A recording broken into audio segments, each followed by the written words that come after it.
সলাতে কোন সানা পড়তে হয়? সলাতে দুইটা সানা খুব বেশি বিখ্যাত। একটা হচ্ছে আল্লাহ বা'দ বাইনি ওয়া বাইনা খাতায়া কামা, এটা খেতাম। আরেকটা আমি যেটা পছন্দ করি এটা হচ্ছে সুবহানাকা আল্লাহুম্মা। আমি এটা কেন পছন্দ করি আপনাকে বলব। বা'দ বাইনি ওয়া বাইনা এটা সানার থেকে দোয়া বেশি। আর এই জায়গাটা আপনি একটু খেয়াল করেন, তাকবীর পড়ছেন আপনি, আল্লাহু আকবার বলছেন। এরপর আপনার তাসবিহ দরকার। সুবহানাকা আল্লাহুম্মা ওয়া বিহামদিকা। দেখছেন হামদ আছে, তাই না? তাহলে আপনার প্রশংসা দরকার।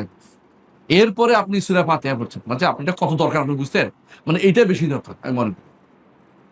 এজন্য আমি উত্তম মনে করি এটা। আপনি দোয়া করবেন তো জায়গা তো পরে। আরো আছে। হ্যাঁ, নফল সালাতের মধ্যে আপনি ওইটা পড়েন বেশি। কোনটা? আল্লাহুম্মা বা'দ বাইনি ওয়া বাইনা খাতায়া। কিন্তু এইটা উত্তম হচ্ছে তাকবীরের পরে সানাটা থাকে। সানা সুবহানাকা আল্লাহুম্মা ওয়া বিহামদিকা আশহাদু আল্লা ইলাহা ইল্লা আনতা। সুবহানাকা আল্লাহুম্মা ওয়া বিহামদিকা লা ইলাহা গায়রুকা। মানে মনে আসতেছিল না। তো এইটাতে আপনি তাসবিহ আছে, হামদ আছে। তারপরে কি আছে? দেখেন, তাওহীদ আছে, লা ইলাহা গায়রুকা। ৩ টা করার পরে আপনি আউযুবিল্লাহি বিসমিল্লাহ পড়ছেন। মানে সবগুলো একটা ধারাবাহিকতা আছে।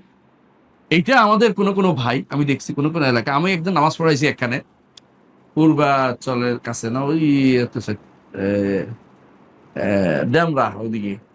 তো নামাজের মধ্যে আমি সুবহানাকা আল্লাহুম্মা পড়ছি। উনি বোধহয় খেয়াল করছে পাশে দাঁড়িয়ে।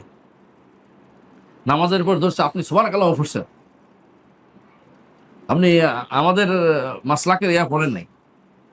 আপনাদের মাসলাক একটা কোনটা ভাই? তো আমাদের মাসলাক হচ্ছে পড়া। আল্লাহ বা'দ বাইনি বাইন। কেন রে ভাই? ওইটা পড়তে মজা লাগে। আমার তো ওইটা মজা লাগে। কত না হইলে বাড়াবাড়ি। যেটাই পড়েন কোনো সমস্যা নেই। আমার কাছে এটা উত্তম মনে হয় আমি এটা পড়ি। আপনার কাছে যেটা মত আপনি এটা পড়েন, কোনো সমস্যা নেই। সানা ২ টা পড়ার নিয়ম নাই। একটাই পড়তে হবে। বুঝে আসছে? একটাই, ২ টা না।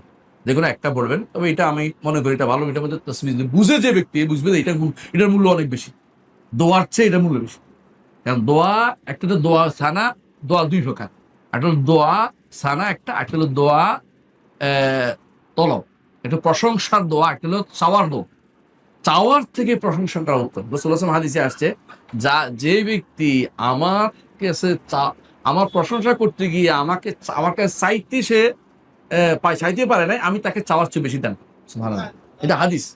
সুতরাং আমরা এই বিষয়টা যদি উপলব্ধি করতে পারি আমার জন্য উত্তম হচ্ছে সুবহানাল্লাহ। আর যে ব্যক্তি মুখস্থ করছে সুবহানাল্লাহ তাহলে মুখস্থ এটা চিন্তাও করে নাই। এটা তো হবে না, হ্যাঁ? যে ব্যক্তি ওরকম আরেকজন থাকতে পারে বা'দ বাইনি বাইনা খাতায়া মুখস্থ করছে, এ তো বুঝেই নেই। এইটাও তো হবে না। সুতরাং বুঝতে হবে যে সালাত বুঝে পড়ার নাম। সালাত কোনো আপনি মুখস্থ কিছু উচ্চারণ নাম